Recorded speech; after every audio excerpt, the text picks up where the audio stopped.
welcome to First Chapter Friday. I'm Miss Sarah, and today I'm going to recommend The Poison Eaters, Fighting Danger and Fraud in Our Food and Drugs, and this is by Gail, Jarrow. And basically it's the story of how food used to be back in the day, late 1800s, early 1900s, where it was like poisonous. They were just putting things in, they weren't letting people know. Right now you might go to the store and look at the back of your bread and be like, oh, it's got flour, it's got sugar, and it lists everything that's in it and how much is in it and all those fun facts. But back then they didn't, and people were just eating things that they didn't know. For example, there was actually, to make candy appear heavier, they actually used to crush up marbles, the game of marbles. They would crush them up and actually mix them in the candy so that it would weigh more. So this story is how those things used to happen and how certain people and certain heroes fought so that our country could actually change that, and we created the FDA. So we're going to start with chapter 1, and that is called Embalmed Bees and Other Delicacies.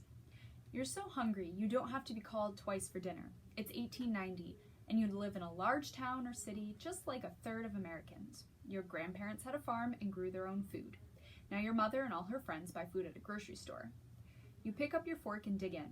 The meat on your plate was supposed to be chicken, but it sure doesn't look or smell like that. Actually, it's cheap fatty pork someone 1,000 miles away stuffed in a can and shipped to your neighborhood store.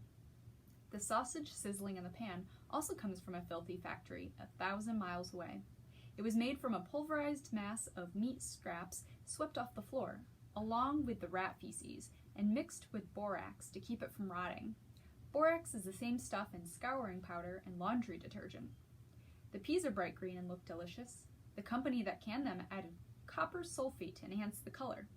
Today, this chemical is used to prevent wood rot and pond scum. The milk in the bottle was watered down. Then a dash of formaldehyde was stirred in it to keep it fresh longer. Formaldehyde is used to embalm dead bodies and not recommended for drinking. Your father opens the jar of honey. You notice a dead bee inside. The company placed it there as proof that the pure honey was collected from a honeycomb. In fact, the contents are neither pure nor honey. Dad is spreading his bread with glucose, a thick, syrupy substance chemically produced from cornstarch. The bee is real, though. The jam is tasty enough, although your mother assumed she was paying for something made from strawberries and sugar. Instead, the jar is full of glucose, leftover apple pieces, a dangerous red dye, and salicylic acid to keep it from spoiling.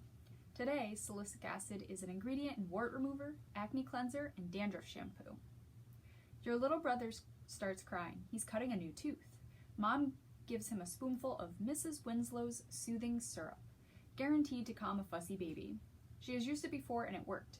That's because the medicine contains morphine, a strong narcotic which knocks out your brother for several hours. For dessert, your mother places a yummy-looking cake on the table. To prepare it, she added baking eggs. Not only were they cheaper than the eggs she fried up for breakfast, but they were also older, much older. She would have noticed the telltale odor of rotting eggs, except they'd been deodorized with formaldehyde. Winking, Dad slips you a piece of candy under the table. Unknown to him, the candy company tinted it with arsenic and lead-based colors.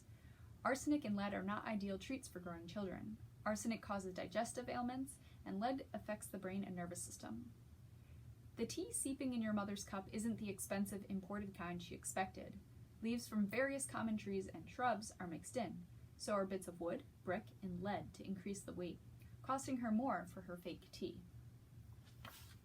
Your father thinks he's sipping coffee made from a special blend of coffee beans.